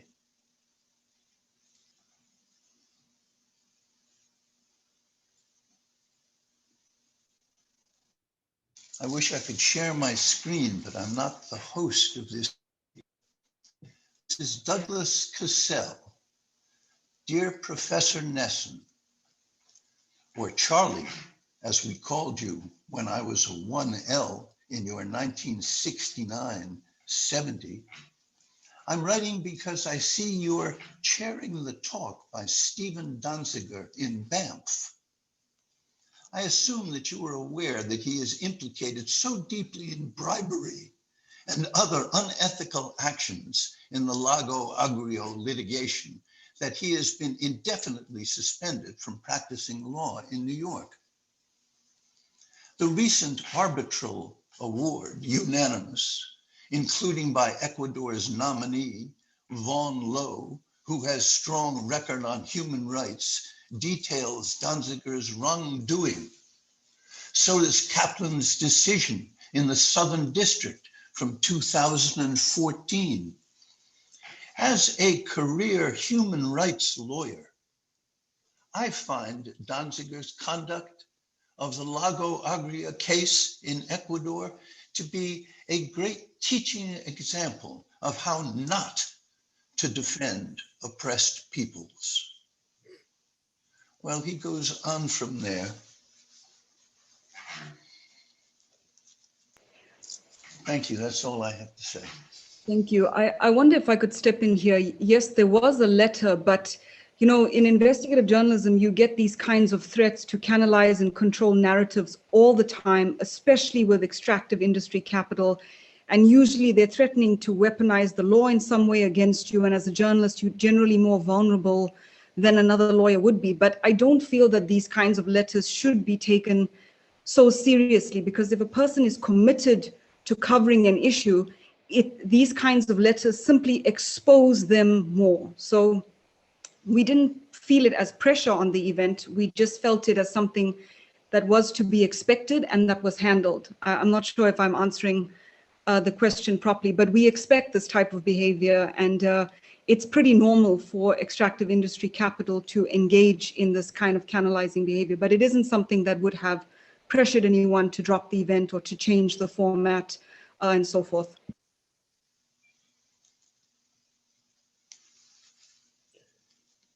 Maybe we move on to some additional questions, Khadija. Yes. So Scott wanted to come in and discuss the issue of ecocide and corporate accountability. Yeah, thank you. You know, this is another example of ecocide, but also of ethnocide, which is a term that many know as cultural genocide, but it's different and in a critical way. Genocide, the goal is to murder the people for some particular gain. Ethnocide is the concept that the people's culture and what they rely on to live is what is targeted, and the fact that they and their lives are harmed from that is just a byproduct or sort of collateral damage of business activities. So in Ecuador, we're seeing this confluence of ecocide, where of course this incredibly diverse, in fact, the most biodiverse region on the planet, which is Ecuador, harmed in a sort of biblical way, creating an ecocide. But when you take away thousands of years of sustenance for the people who have lived there by destroying their environment, this is ethnocide. You have detached the people from their ability to live happily, successful lives in a healthy environment. You haven't, though, mowed them down and put them into mass graves directly, which is what genocide is. So ethnocide and ecocide converge here, and often do in these types of large scale corporate environmental destruction cases. The issue of whether the ICC should take this on as an atrocity crime is very much on the tips of people's tongues in that world. The ICC is constantly communicating about this. Our ICC project at the ABA is on the front lines of that conversation. It is a very difficult one because genocide is fraught with challenges internationally in terms of the legal regime that supports it. So whether you tack onto that regime, which is already problematic, known as the ICC, or if you start a new one through a separate treaty mechanism, that is a debate that is being had. But the idea that these are atrocities and therefore should be recognized and enumerated as atrocity crimes is very much becoming an important priority for human rights experts all over the world. Now, crafting what that system is and how to provide a ecosystem of remedy for communities like the Ecuadorians is a question that countries and experts are going to have to work together over the next generations to solve. But it is a critical hole in the international criminal law regime, and it is one that we are seeking to fill. Thank you. We have a question from Sarah Ahmed. You mentioned that a private law firm, Stewart and Kissel, took over the prosecution. She asked if it's common. Well, it's pretty exceptional. She asks if there are any legal remedies, petitions of bias, which can be decided by other judges to have Kaplan removed from the case. Stephen, would you consider answering that? And Stephen, on another note, did you at any time, a question sent to me privately, did you at any time act in a way that was technically legal in Ecuador, but would have been unethical as a US lawyer? Okay, two good questions. So the first question about Judge Kaplan, it's very hard to get judges recused in the United States unless they rule on they recuse themselves. So, unlike many other countries, if you want to recuse a judge, you have to file it with the judge. And judges are loath to recuse themselves. Judge Kaplan has never granted any of these motions. We've tried with the Court of Appeals, and they also have failed to remove Judge Kaplan. I do not believe Judge Kaplan is fit to rule on anything having to do with the Ecuador case or me. That's just my personal opinion. I'm a New York citizen. I have to respect his jurisdiction and his rulings, even though I disagree with them. It's very hard to remove federal judges in the United States. The only real process is impeachment. There's been 4 federal judges in the entire history of the United States who've been impeached. 4. So again, there's, I think, a lack of accountability for federal judges in the United States. There's very little you can do. Now, a lot of people believe that's a good thing because it protects judicial independence, and I get that argument. But I think there also needs to be some mechanisms in place where, judges who engage in these types of activities can be held accountable by independent bodies and not just by their own colleagues. So that's my view of that. With regard to whether I engage in activity in Ecuador that would be considered unethical in the United States, that's kind of a loaded question. Let me just state for the record, I did not do anything in Ecuador that I believe was unethical. And I want to be clear too, I was not the lawyer on the case in Ecuador. We had an Ecuadorian legal team, and we watched Chevron's Ecuadorian legal team do things that we thought were inappropriate, including having ex parte meetings with the judge, which you would rarely, if ever, see in the United States. And as a result, our team decided, well, if they're meeting with him, we can meet with him. And you know what? I since learned that in Ecuador at the time, those kinds of meetings were in a civil law system, were not prohibited. Actually, they were quite common. I later learned that in Brazil, parties regularly meet with Supreme Court justices when they have pending cases. It's a different kind of legal culture. I think it is really unfair to apply a United States conception of what is proper legal ethics to another country that has a different view of the same thing. Absolutely. There are features of Ecuador's legal system that in my personal opinion, work better than the same features here. For example, when you move to recuse a judge in Ecuador, it goes to a different judge, not the judge you're moving to recuse. That to me is a better mechanism than what you see in the United States. And there's other examples of this. what I find kind of distasteful is how a US judge can apply his conception of what's proper legal ethics to another country that's chosen to do it in a different way. I mean, that's the ultimate, I think, in judicial imperialism. Where does that fall on the ethical scale when a judge does that? You know, so I just don't think it was fair. And you know, I don't, you know, I can defend everything I did and I believe our team did not do. You know, like there's a charge that we paid an independent court expert. Well, yeah, he was our expert appointed by the court, but we put his name up. Chevron did the exact same thing to their experts. I mean, that's consistent with how experts get paid in the United States, you know, by the parties. Yeah. So all this stuff was twisted out of context to try to demonize me, you know, and it was done by Chevron's lawyers and, you know, assisted by the court here. Was there any way to, I mean, for example, Chevron chased away the third-party financing from Buford, and they brought in Stratus Consulting to a lawsuit, and then Stratus fell back on their own narrative in order to get out of the way of the bullets. So to what extent did the industry expose itself in this case? Because you wouldn't assume that third-party financiers, especially the guys who handle the Agent Orange case and so forth, you wouldn't assume that they would be coerced or intimidated into backing off, but that's what they did. And as you said, you know, with Cohn, the former lawyer financer, he withdrew his support, and then he claimed that certain things were illegal, whereas, as you said, in Ecuador it is legal. So to what extent did intimidation tactics and coercion and the coming together of different capital in the industry, I heard that Chevron had the support of other oil companies when they were applying pressure on certain pressure points. Was that the case? Yeah, I mean, a couple of points with your question. First of all, thank you, Khadija, for your knowledge. I mean, you've obviously studied this, and I salute you. I mean, this is so helpful to deal with someone who has a deep knowledge about what's happened. So I thank you for that.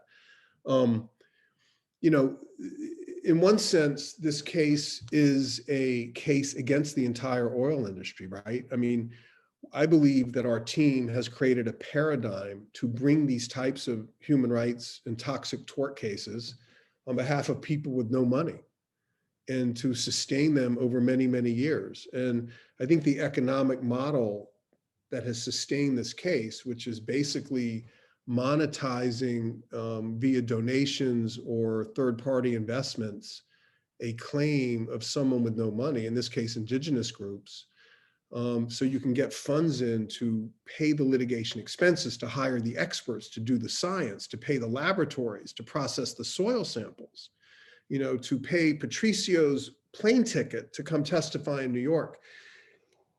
Excuse me. Most lawyers, excuse me, have worked on this case either pro bono or for very little money. But it is still expensive to do a case. There's so many expenses you have to pay. I mean, I went to Ecuador 200 times. Someone had to buy my plane ticket all that time. So the fact that I believe our team sort of solved the last mile of human rights litigation, by that I mean we were able to figure out how to generate not revenue, but like funds to sustain a litigation against Chevron on behalf of people with virtually no money. That really is terrifying to the industry as a whole. And I've seen an enormous solidarity with the big oil companies, Chevron, Shell, and they congregate in places like the US Chamber of Commerce, the National Association of Manufacturers, and they're filing amicus briefs, friend of court briefs against us in the Supreme Court and the appellate courts to show a united front against this kind of litigation. And of course they frame it like, well, you can't allow, you know, guys like Donziger to do these types of cases. He committed fraud. It all goes back to Kaplan's, I think, wrong, false findings about the bribe, you know, but they leverage that to show industry solidarity against indigenous solidarity. And, you know, and unfortunately in US courts right now, my experience is the federal appellate courts, you know, most of the judges are now coming out of the Federalist Society. They're coming out of the corporate law world. They're coming out of the government jobs. You know, you don't see human rights sensitive judges very often, if ever now, in the US federal judiciary. So when people like Patricio show up, or me, to argue a case, it's like we're fighting uphill from day one, because this is not like a reality out of which most of these judges come from. So, you know, the oil companies have, you know, the Chamber of Commerce, and they have so many resources to hire the best lawyers. They have a structural advantage. And I'll give you a concrete illustration of that. Professor Nessa mentioned Deepak Gupta, who was my appellate lawyer. He's a fabulous young lawyer, did a great job. Chevron got a little scared of him, and they insisted that Ted Olson, one of the leading Supreme Court litigators in the history of our country, who represented George Bush in the disputed 2000 election before the Supreme Court, also works at Gibson, Dunn and Crutcher. He came in and took over the argument on my RICO case. The most powerful Supreme Court litigator on the Republican side in the United States of America was enlisted to argue against my case, against Deepak Gupta. And let me tell you, that kind of stuff really matters. It really does matter. I think Deepak got the best of him, but he had, you know, he had this corporate power behind him that just seemed to roll right into the hearts and souls of those judges on the panel. And I believe ultimately they saw this case as a threat to US judicial authority from Ecuador. I mean, I think, you know, take me out of it, take all this other stuff out of it. There's another dynamic here, which is the US judiciary wants to have more power than any other judiciary. And you see this with extraterritorial judicial acts that are constant in this country that you don't see from other countries. You know? Yeah. And it also seems like the US has a very highly institutionalized system of lobbying that's also deeply corrupt. In any other country, it would be called corruption. It's extra legal, and it has a devastating influence on the judiciary in terms of sponsoring campaigns and on policy and lawmaking. Was there a series of lobbying firms contracted to target you? Were some of them connected to big tobacco? Because as I looked through the data, I saw there was a thread. Companies that operated in the same space as lobbyists that propped up a certain narrative appeared to be coming after you. That's very true. And there's a network of lobbying firms that work for right-wing causes. You know, one is CDC in Northern Virginia. They were, people might remember from 2004, I'm probably dating myself, but when John Kerry ran for president against George Bush, there was this Swift Boat campaign where they tried to take his image as a war hero and turn it around, make him a coward. And there was this ad campaign, and it was devastating. And the organization that did that ad campaign has been working for years for Chevron to attack me, along with 5 other PR firms.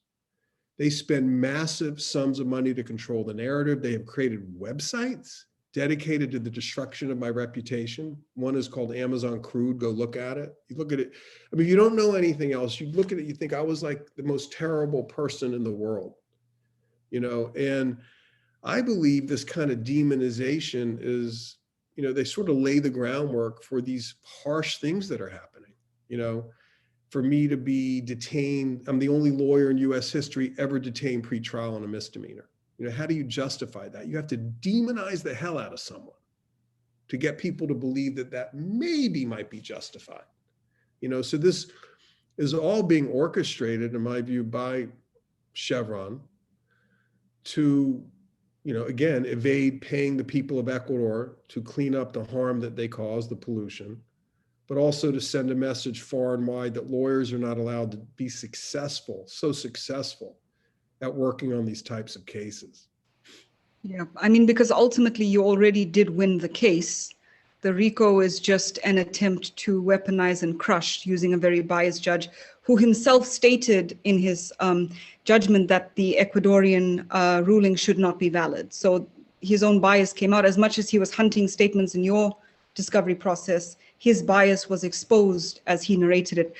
Professor Poggi, I believe, has a question, and then we will wrap up with concluding remarks from Patricio Salazar. Unfortunately, Luis Yanza had to leave us.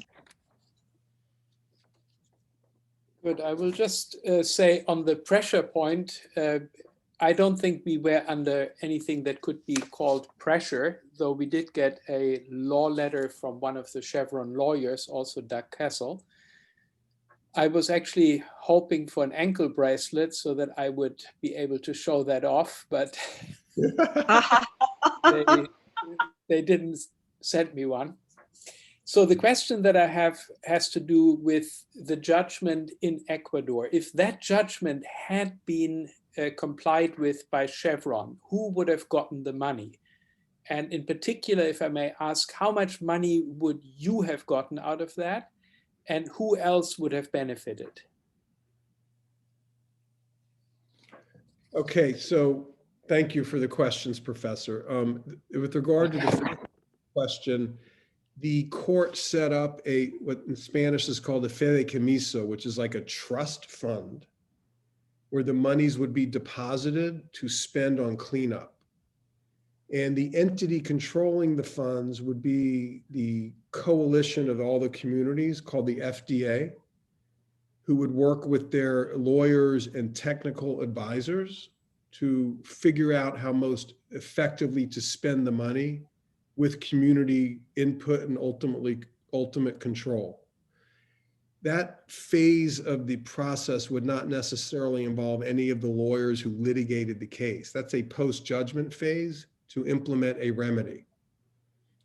With regard to how much money I or others would make, first of all, I can't make a damn penny because Judge Kaplan has barred me from benefiting from the judgment. So I'm not making any money. But let me just say this.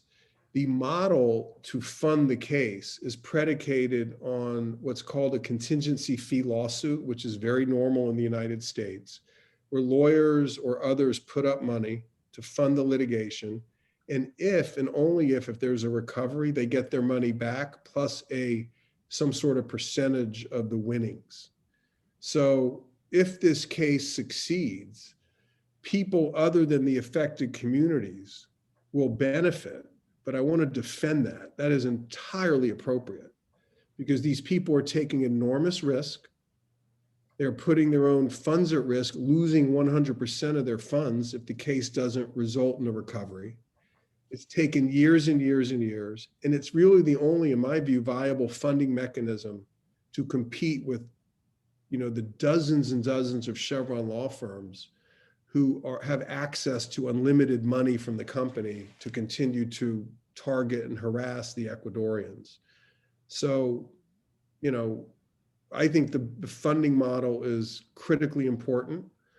I think one of the reasons we're being attacked to this degree is they don't like the funding model because it would allow other communities in other parts of the world with no money to get resources to bring lawsuits over pollution problems. I mean, as I've always said, and I'll close with this, Chevron not only wants to win the case, they want to win this case, they also want to kill off the very idea of this type of case. And that's what I think they're hoping to do here. Can you put a rough dollar amount on it? So how much would you have gotten? How much would the lawyers have gotten if the case the judgment had been paid? Sure. So in a normal contingency fee case, the lawyers generally take a third in exchange for the risk of funding the whole thing, a third of the recovery. So if you recover $1 million, the lawyers would get $333,000 and the rest would go to the victims. So it all depends on how much you recover. So in theory, if the judgment's 10 billion, obviously, that's why Chevron says, since I owned, having worked in it the longest, 6.3% of the judgment, I would, in theory, could make $600 million. But for that to happen, we'd have to collect 10 billion. And the chances of that ever happening are very, very low. And in any event, I can't collect a penny of that because of court order now. As a matter of fact, Judge Kaplan ordered me to turn over that entire interest to Chevron. So Chevron actually owns my interest. So Chevron, if they paid 10 billion, would get 600 million due me right back into their own pocket. Now, others would also make some money, little percentages here and there, which are, again, entirely appropriate given the funding model of the case. Without that funding model, the human rights victims in this case wouldn't be able to get into the court. They wouldn't get into the ballpark. I mean, they wouldn't be able to compete. I mean, even as it is, they're at a huge disadvantage. Just to be clear, Chevron is spending hundreds of times more than we are. But the amount we are spending, as modest as it is absolutely necessary to be able to have a chance of getting an access to the court system and an access to remedy. I don't know if that answers your question with adequate. It does, absolutely. Thank you. That was very interesting. I think we have some concluding remarks from Patricio before we wrap up the session, unless anyone else has any questions. And next week, we'll hear about lawfare with whistleblowers and on cases from Swiss leaks to Luanda leaks, and also a potentially different funding model from Sherpa, which was an NGO created to assist victims of economic crime on other types of class action cases. So Patricio, over to you, and then we will wrap up the session. Thank you. Thank you very much. The first thing that I wanna highlight and to answer Professor your question is that the amount that Chevron had already paid for their lawyers, it's probably 2,000 or 3,000 million, and that amount would be probably the amount that they would have to get if they would have been on a contingency scheme, and they are not. They've been paid that in advance. So those fees are very, very high for this case, and totally out of proportion.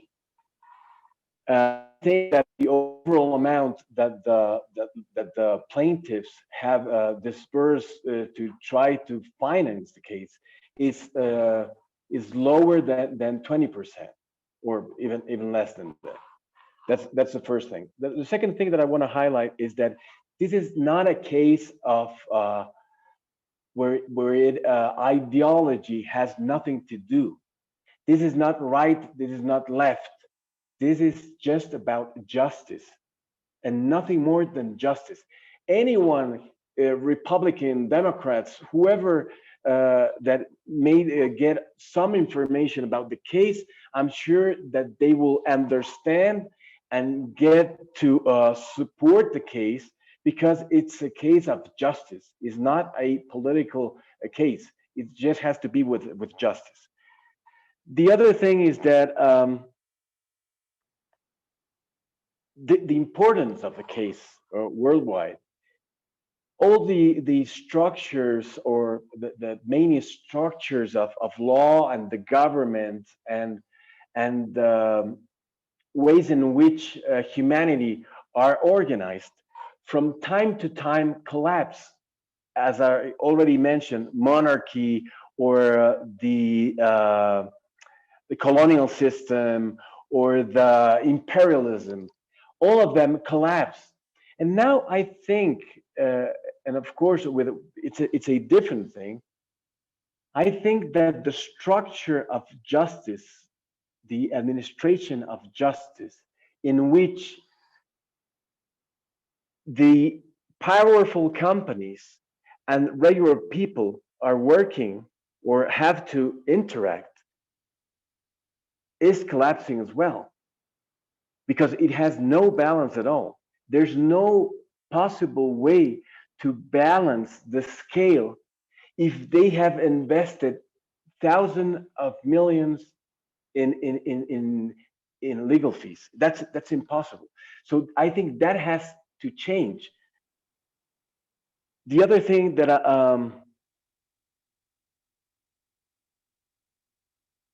I think that it's worth mentioning is that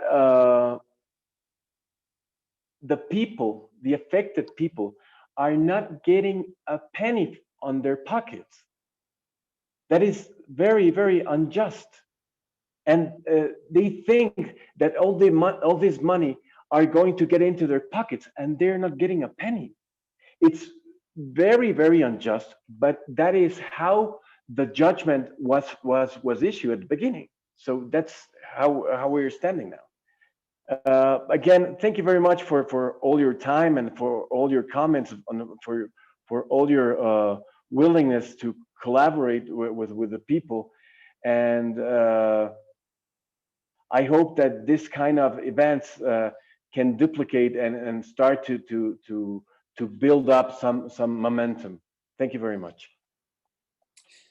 Yes, Patricio, that is what we also hope. And we have 2 more events coming up that will bring us in that direction. One is with Ralph Nader at 3:30 on Tuesday in the same Zoom room. The other one is at 11:30 next Friday, also in this same Zoom room, and you're all cordially invited for that. For today, all that remains to do is really to thank everybody. That is in particular Khadija for her initiative. She is a wonderful Poynter Fellow, and as Stephen has said, she was wonderfully well prepared for this event, really knowing all the ins and outs of it, letting nobody get away with anything. And thank you very much, Stephen, for subjecting yourself to the grilling here, and everybody who participated in the discussion in one way or another, also a lot in the chat. And the event here was recorded. It will be posted, but I don't have an address as yet. So keep a watch on the Global Justice Program website. You will find the link there, or feel free just to send me an email and ask for the link at thomas.poggi@yale.edu. So thank you, everyone. And that's the conclusion. All the best, and see you hopefully Tuesday and next Friday.